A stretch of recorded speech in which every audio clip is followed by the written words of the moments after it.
नमस्कार मु जानकी पाणिग्राही आज आलोचना करबा किछि घरोई उपचार बा जड़ीबूटी उपरे ता उपरे आमे आज आलोचना करबा ए गोघृत आमे समस्ते जानिछे घरे घरे सर गाई क्षीर को सिझे सरु प्रस्तुत कर लहुणी प्रस्तुत कर माँ माने घरे प्रस्तुत करथांती घी आपन फुर्ती बढ़ाई थाए आपन ओज तेज को वृद्धि करिथाए आपन शरीर को शक्ति प्रदान करिथाए। तेणु तो घीर चाहिदा गोघृतर चाहिदा अधिका आउ ए गाई घी आपन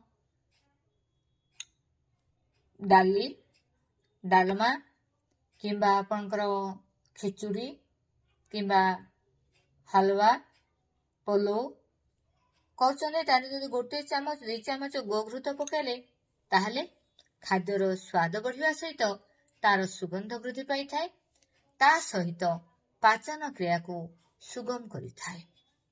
एई गोघृत नियमित खाइबा द्वारा आपन बहुत लाभ मिली थाए आपन शरीर ओज तेज को वृद्धि करि थाए ता सहित रोग प्रतिरोधक शक्ति को वृद्धि करथाए।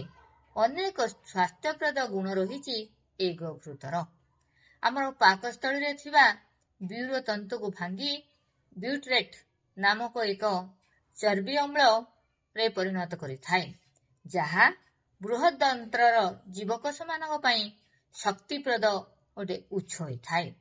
घी हजम शक्ति को वृद्धि करिथाए तेणु घी द्वारा पेट फुला कमी जाइथाए। घीरे थिबा ओमेगा आ से चर्बी अम्ल ओजन को ह्रास करिथाए।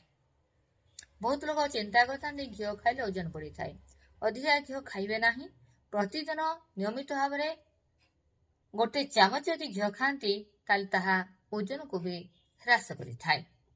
ता सहित आपनका घीरे विटामिन डी रही के रही विटामिन ई रही एपरी चर्बी द्रवणीय गुरुत्वपूर्ण उपादान रही जहाँकि आपन शरीर पाई बहुत लाभकारी।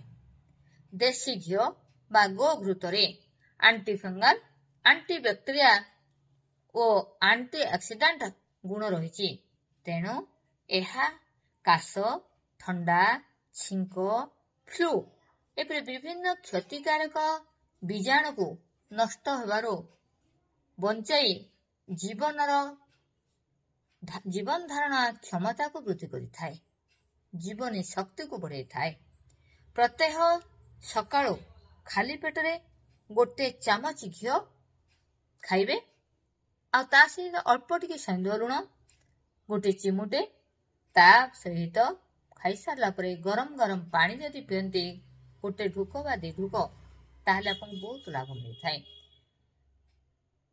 खाली घी जो पिला माने 4 मास 6 मास होईची वर्षकर पिला ठंडा से कौन औषध देवे जानी पारुनांती घी को उषुम कर गोटे चामच नख उषुम कर यदि पिला को पी दियंती ताहले पिला मानकर से ठंडारो रक्षा मिली थाए कहीं ना सही विजातीय तत्व कफ जहाँ भी रही ताहा बाहर को निष्कासित होई थाए।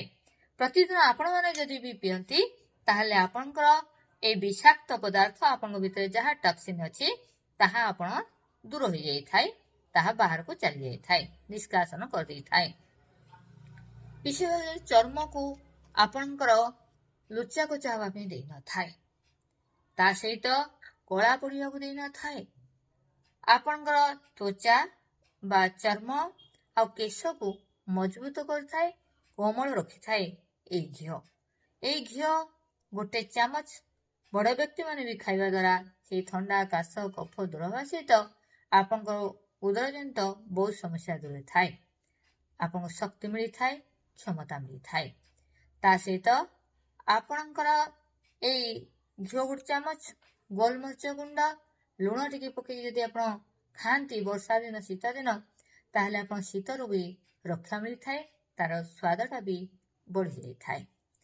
ए घी बहुत लोग आजिकाली कॉफी भी पकई पिउचंती କିନ୍ତୁ କଫି ତ ଦେହକୁ ଠିକ୍ ନୁହଁ। କଫି ପିଇବାର ଅଭ୍ୟାସ ଅଛି ତ କଫି ପକେଇକି ଘିଅ ପକେଇକି ପିଅନ୍ତି। କିନ୍ତୁ ଆପଣ ଯେଉଁମାନେ ଦୁର୍ବଳ ଅଛନ୍ତି, ଯେଉଁମାନଙ୍କର ବିଭିନ୍ନ ପ୍ରକାର ସମସ୍ୟା ପେଟର ରହିଛି, ଯେଉଁମାନଙ୍କର କ୍ଷୀଣ ଶରୀର ରହିଛି, ଦୁର୍ବଳ ଶରୀର, ଦୁର୍ବଳତା ଅନୁଭବ କରୁଛନ୍ତି, ତାହେଲେ ଆପଣ ରାତି ଗାଈ କ୍ଷୀରରେ 1 ଚାମଚ ଘିଅ ମିଶାନ୍ତୁ, ଟିକେ ହଳଦୀ ଗୁଣ୍ଡ ପକାନ୍ତୁ, ନିୟମିତ ଭାବରେ ସେଇ କ୍ଷୀର ରାତିରେ ପିଅନ୍ତୁ ଗରମ ଗରମ।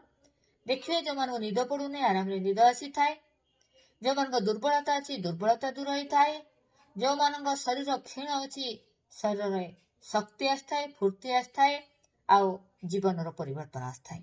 ତାହେଲେ ଦେଖିଲେ ଘିଅଟି କେତେ ଲାଭକାରୀ ରହୁଛି। ଜୟ ଭାରତ, ଜୟ ହିନ୍ଦ।